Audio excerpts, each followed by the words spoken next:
आपल्याला आठवत असेल की मुंबईमध्ये 26/11चा जो दहशतवादी हल्ला झालेला होता आणि या हल्ल्याचं कव्हरेज त्यावेळेला सर्व वृत्तवाहिन्यांनी लाईव्ह केलेलं होतं.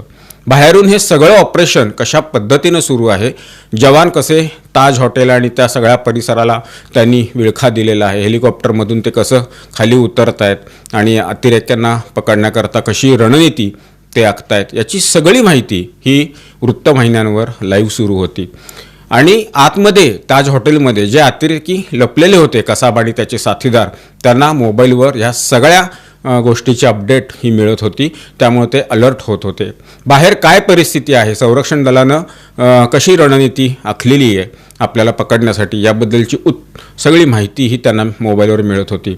त्यामुळं अशा युद्धजन्य परिस्थितीच्या काळामध्ये सुरक्षितता महत्त्वाची आहे हे लक्षामध्ये घेऊन बातमी देत असताना बातमीची मर्यादा सुद्धा बघणं गरजेचं आहे. त्यामुळे वृत्तवाहिन्यांनी ही जी घाई चालवलेली आहे बातम्या देण्याची, आणि केवळ बातम्या दिल्या जातात असं नाही, तर त्यामध्ये अभिनय पण आहे, आरडाओरड पण आहे. म्हणजे संकेताला धरून या बातम्या दिल्या जातात असं माझं स्पष्ट मत नाही आहे.